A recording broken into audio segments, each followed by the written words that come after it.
你有冇經歷過咁嘅時刻？明明成家人坐埋一齊食飯，張台擺滿熱辣辣嘅餸菜，耳邊卻只有筷子碰碗碟嘅冰冷聲響。大家低住頭，各睇各嘅手機，空氣安靜到令人有啲唞唔到氣。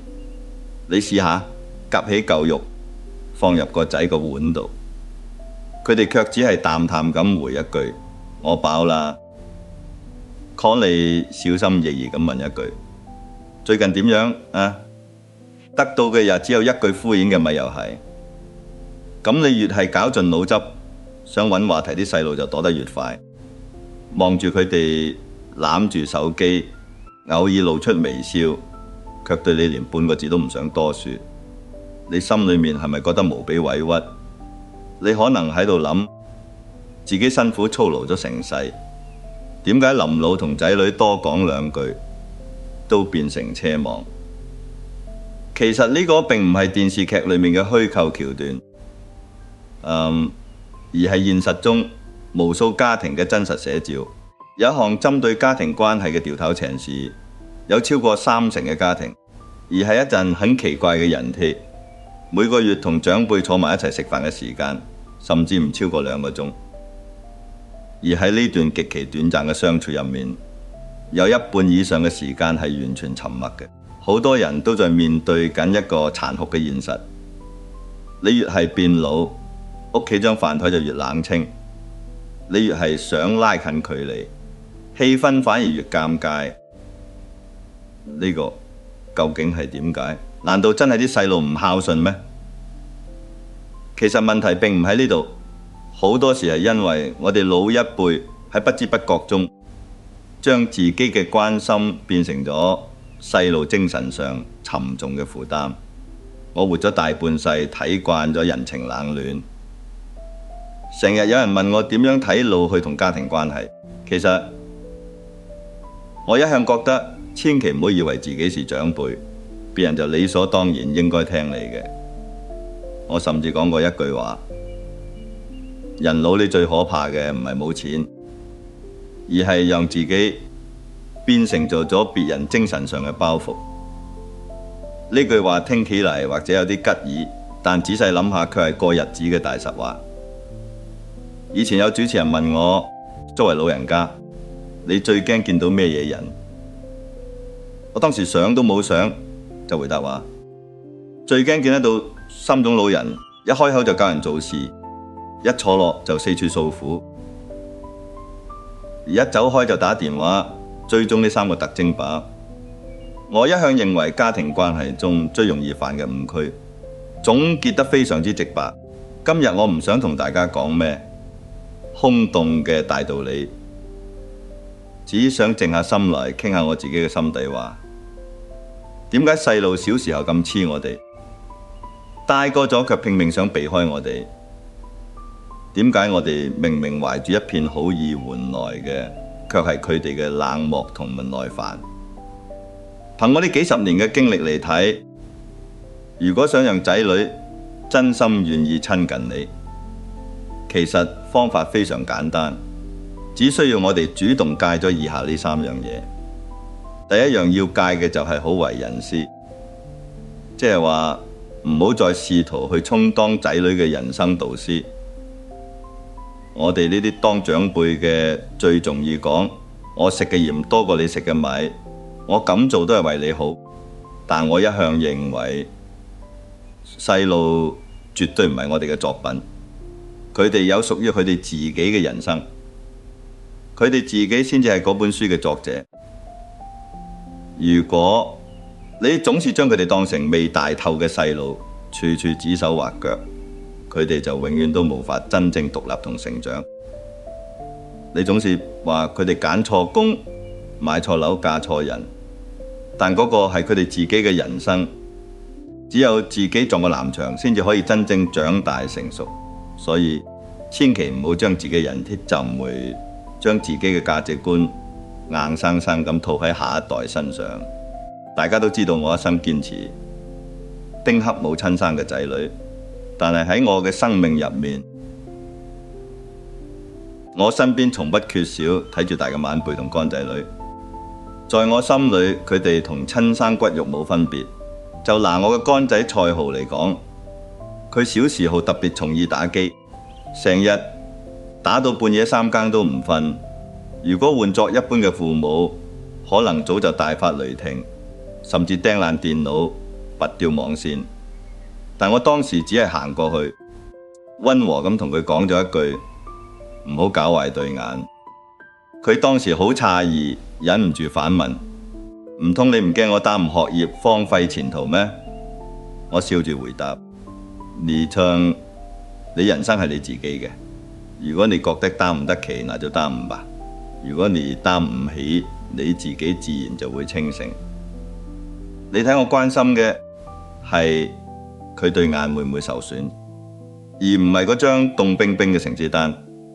後來佢迷上咗品酒，我唔單止冇責備佢，反而同佢一齊興致勃勃咁去研究，而係一陣很奇怪嘅人貼。最終佢唔單止冇荒廢人生，反而成為咗國際上著名嘅品酒大師。而家我哋兩父子成日一齊錄節目品味酒，感情好到好似兄弟咁。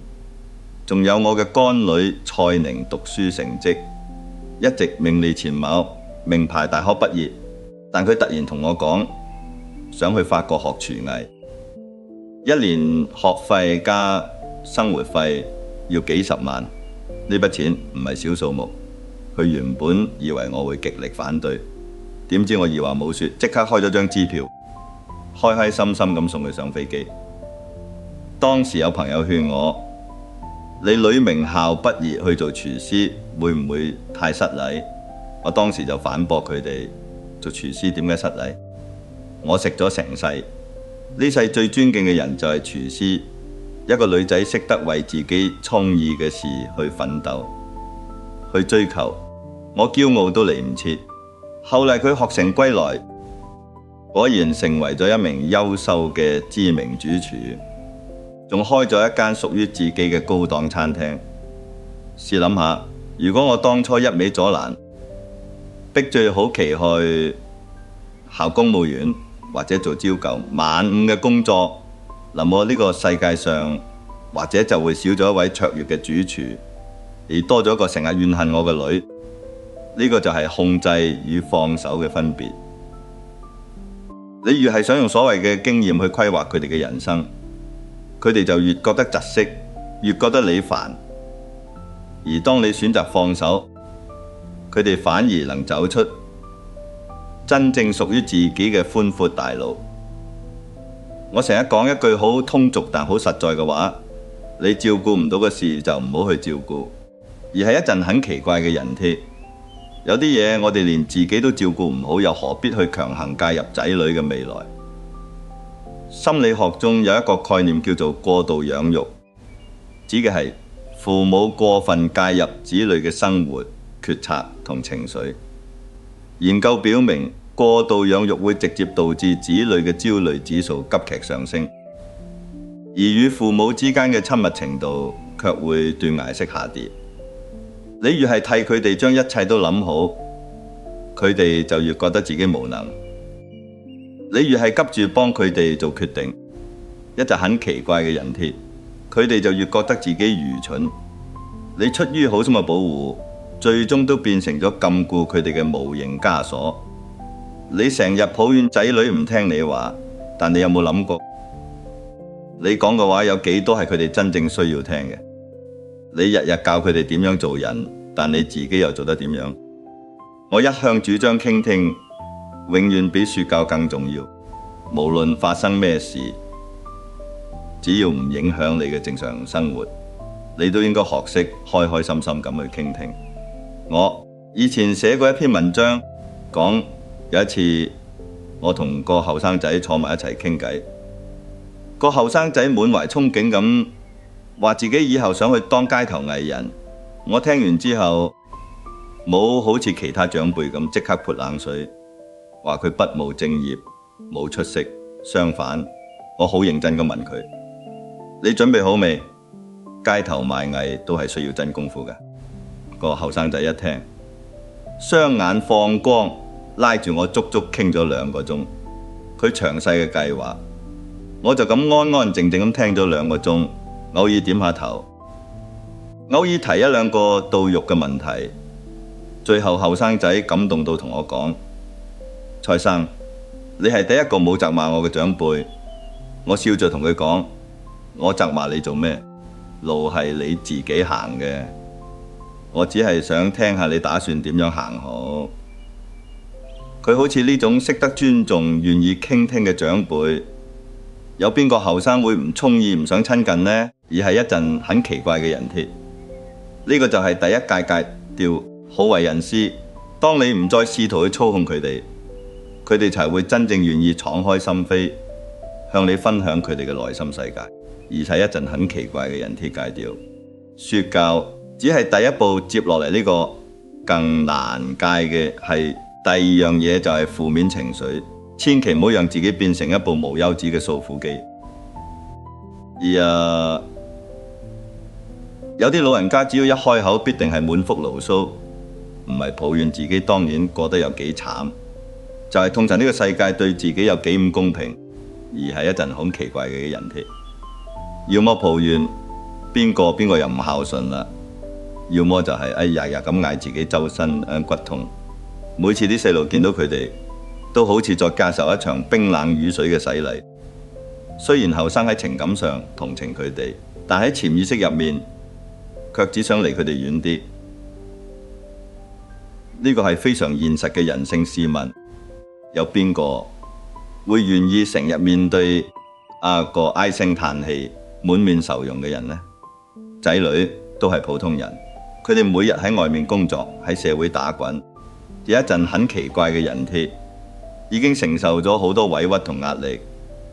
如果返到屋企，仲要咪繼承接父母倒出嚟嘅垃圾情緒同負能量，佢哋唯一能做到嘅自我保護，就係選擇逃避長期暴露喺充滿負面情緒嘅環境中。人嘅壓力荷爾蒙會持續上升，免疫力會隨之下降。所以你每向個仔訴一次苦，其實就等於喺佢哋身上潑多一盆冷水。佢哋避開你，唔係因為冷酷無情，而係因為佢哋嘅心理承受能力真係消化唔到咁多負能量。我面對負面情緒嘅時候，態度一直比較灑脫。人生本來就已經夠苦，點解唔可以講多啲開心嘅嘢呢？我最討厭喺生活中談論擔心、難過、悲傷、痛苦、憂鬱同沮喪。我視呢啲情緒為生命中嘅宿敵，而消滅敵人嘅最好方式，唔係同佢哋硬碰硬，而係選擇遠遠咁避開。佢哋大吃大喝、遊戲人間，就係我不形於懷嘅瀟灑。我一直遵守3一原則：不抱怨、不解釋、不糾纏。有一次我拍電影遇到好大嘅資金同人員危機，成個劇組被迫停工。現場所有人愁眉苦臉，老細面色黑過塊，嘆大家都急到似熱鍋上嘅螞蟻。呢個時候我做緊咩呢？我竟然踎喺片場角落，你津津有味咁食緊一個火腿蛋三文治。我一路就一路同身邊焦慮嘅人講，問題總有解決嘅辦法，食飽先講啦。係一陣很奇怪嘅人鐵。你覺得我係咪冇心冇肺、不負責任？其實呢個正係睇透事物本質嘅表現。你就算餓住個肚發愁，問題依然擺喺度。而當你食飽，至少有氣力同精神去積極面對。最後正因為保持冷靜同清醒，我竟然喺食完三文治之後靈光一現，諗出一個全新嘅知情本拍攝方案。用極低嘅成本完成咗整場戲嘅拍攝。仲有一次，我坐飛機遇到極強嘅氣流，成架飛機好似坐過山車咁劇烈顛簸，失重下墜，機艙裏面瞬間爆發出一片驚恐嘅尖叫聲。我身旁坐住一位身材高大嘅澳洲男子，嚇到死死，揸住座椅扶手，面色慘白，成個人震過。貓王，然而當佢轉過頭嚟，卻震驚咁發現，我竟然正神色自若咁揸住紅酒杯，慢條斯理咁品嚐緊紅酒。嗰個老外用一種難以置信，甚至帶點嫌棄嘅眼神望住我，尖叫住問：你傻㗎？你以前死過咩？我望住佢，微微一笑，舉起酒杯話：唔係，我活過。簡單一句，我活過，道盡我對生命嘅豁達同釋然。奇怪嗰啲人鐵，我甚至將呢3個字作為自己將來嘅墓誌銘。一個連死亡都無法令我焦慮，而係選擇用我活過嚟坦然面對嘅人，又點可能將寶貴嘅時間浪費喺日復一日嘅抱怨同訴苦上面呢？反觀好多長輩，特別寵兒同仔女翻舊賬，一餐飯落嚟，不停數落當年自己過得幾咁唔容易，幾咁辛苦先湊大佢哋。你哋而家應該點樣報答我？你知唔知呢啲話喺細路耳中，其實就係最隱蔽、最令人痛苦嘅情緒勒索。在心理學上，呢個被稱為內疚口毒，意思就係通過不斷製造內疚感，而係一陣很奇怪嘅人鐵，企圖去操控對方嘅行為。當你總是強調自己為佢哋犧牲幾多細路聽到嘅，其實係你欠咗我一世。當你總是向佢哋哭訴自己周身病，佢哋聽到嘅其實係，如果你唔理我就係不孝。呢種內疚感唔單止唔會令佢哋更加愛你，反而會令佢哋更想逃離，因為避開痛苦親近快樂係人類嘅本能，哪怕嗰個痛苦嘅源頭係自己嘅父母。我寫文章從嚟不寫自己幾慘，只寫今日食咗咩好嘢，見過咩有趣嘅人，讀過咩精彩嘅書。所以每次想開口抱怨之前，請停一停，諗下你接落嚟要講嘅話，究竟係為咗解決當下嘅問題，定係只係為咗發洩自己嘅負面情緒？如果只係為咗發洩，那不如去飲杯清茶，食件點心。我有一個保持咗幾十年嘅習慣，就係每日起身之後都會寫一篇短文，但入面只記錄尋日遇到嘅3件開心事。有時係一碗熱辣辣嘅雲吞麵，好正宗；有時係街角嘅小貓主動同我打個招呼；有時係收到老朋友寄嚟嘅一支好酒。正因為我將注意力完全訓練喺尋找美善嘅事物上，我身上永遠散發着溫暖治癒嘅磁場。天底下嘅壞事日日都在發生，但你可以選擇唔去放大佢。當你學會將生活嘅焦點放喺美好有趣嘅事物上，身上自然而然就會散發出一種令人想主動親近嘅溫暖氣場。呢個就係第2戒，戒掉負面情緒。第3樣要戒嘅係自我遺忘，千祈唔好將全部嘅重擔同希望寄託喺仔女身上，從而將自己活成一個附屬嘅影子。好多老朋友一退休，突然感覺成個人生都空晒，冇咗工作目標，失去社交圈子，唯一嘅社會身份就只有爸爸媽媽或者爺爺奶奶，佢哋嘅生活重心只圍住細路同孫轉，每日話題入只有仔女同孫。細路嘅一個眼神、一句話就足以決定佢哋成日嘅喜怒哀樂，而係一陣很奇怪嘅人鐵。當一個人徹底失去自我，就會喺不知不覺中產生一種強烈嘅控制慾，想死死咁揸住一啲嘢嚟揾自己嘅存在感。而嗰個最容易被揸住，亦最容易被傷害到嘅，就係身邊最親近嘅仔女。你越係冇自己嘅生活，就越想去插手細路嘅生活，而係一陣好奇怪嘅鐵。你越係想去控制佢哋，佢哋就越想掙脫你。呢個係一個可怕嘅家庭死循環。我成日話將自己活得有趣，比咩都重要。請注意，係比任何事情都重要當中，甚至就包括仔女嘅孝順。我自己就係一個活生生嘅樣本。我而家80幾歲，照樣四處旅遊，尋覓美食。我可以為咗一碗好食嘅雲吞麵，專程搭車去深水埗，都可以為咗一塊正宗嘅懷舊蝦多士，專門搭渡輪過海。我嘅生活裏面塞滿書法、篆刻、電影、寫作、美食、美酒，同嚟自五湖四海嘅朋友。我每日時間根本唔夠用，邊度得閒有心機去對仔女留道同說教呢？而偏偏就係因為我將自己活得咁生機勃勃、妙趣橫生，我嘅後輩們反而對我充滿好奇同崇拜，成日會纏住我問：阿爸，你最近又去邊度揾到咩好嘢食？下次帶我一齊去啊！呢個就係關鍵，你越係追住佢哋跑，佢哋跑得越快，你越係自顧自咁散發光芒，佢哋反而越會被你深深吸引。我曾講過一個關於我朋友嘅故事。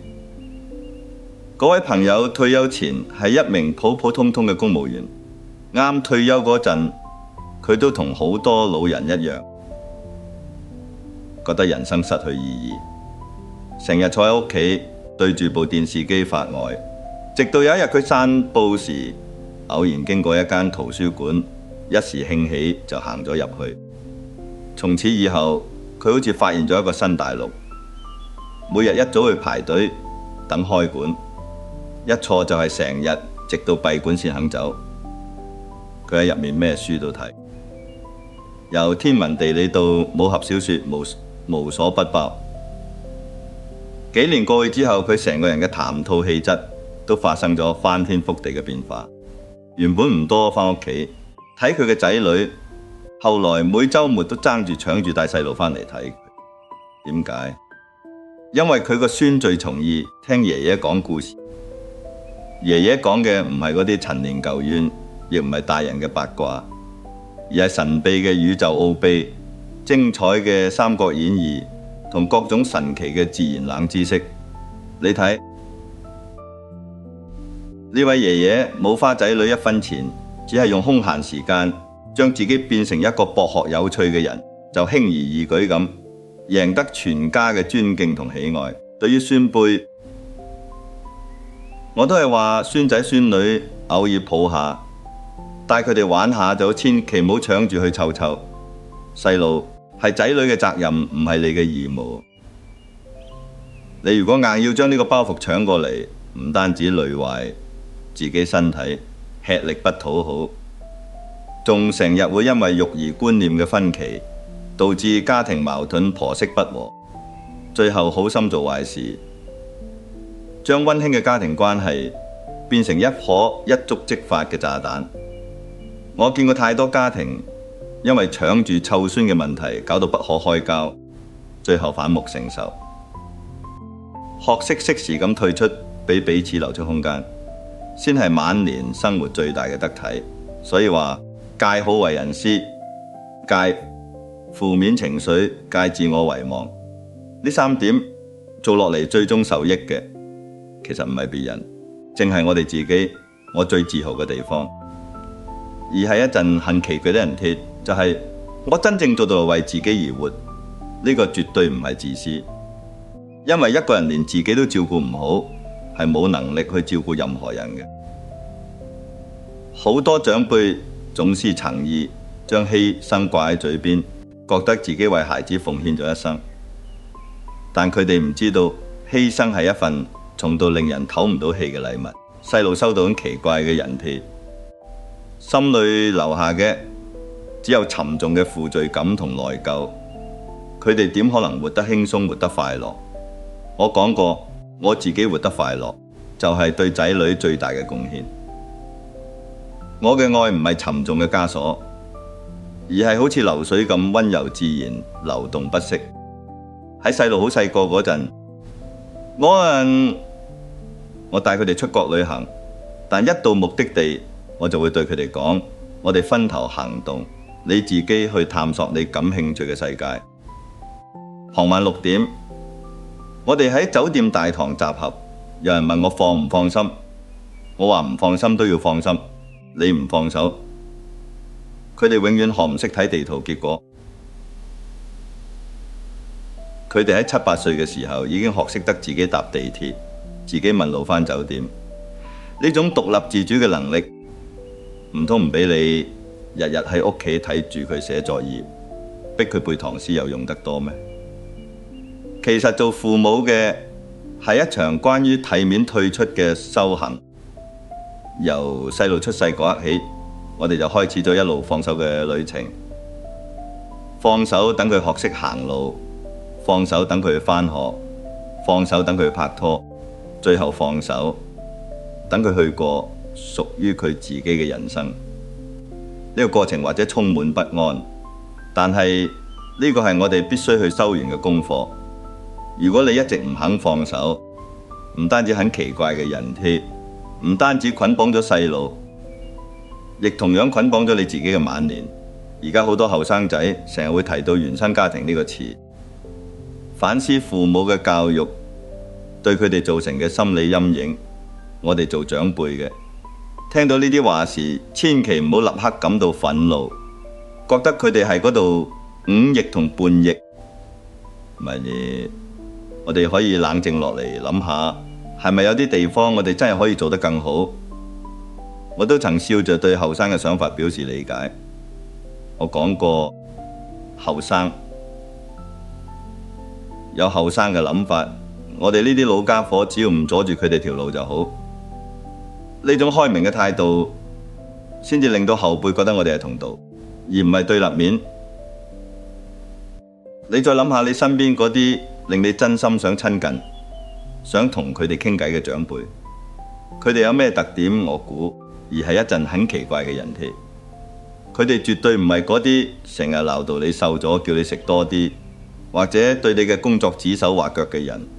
佢哋通常好識趣，無論你講咩，佢哋都笑眯眯咁聽，偶爾講一兩個笑話，從不審判。你同佢哋一齊，你會覺得全身放鬆，可以深呼吸一口氣。呢種長輩先係我成日講嗰種活得通透嘅人。我成日講一句話，做人唔好太認真，但要認真做。呢句說話好似好矛盾，但其實一啲都唔矛盾。唔認真係指對結果，唔好太執着。要認真做係指對過程要投入。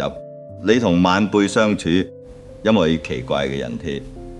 如果你太認真去計較佢哋有冇孝順你，有冇記得你生日，你就會好痛苦。但如果你認真去做自己好歡嘅事，認真去享受每一餐飯、每一杯茶，你反而會有意外嘅收穫。我有一套我自己嘅養生哲學，戒呢樣戒嗰樣，不如戒掉煩惱。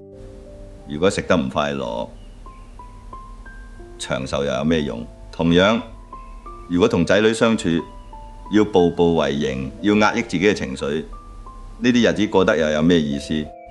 不如大家大方啲，你過你嘅生活，我行我嘅路，然後喺某個路口相遇，你請我食碗雲吞麵，我請你飲杯鴛鴦，大家笑一笑，幾好。所以戒掉呢3樣嘢，係放過你自己。你唔再扮演犧牲者，唔再要求回報。當你學識咗一個通透、優雅、有趣嘅老頑童，而使一陣很奇怪嘅人添，你唔單止會贏得細路嘅敬重，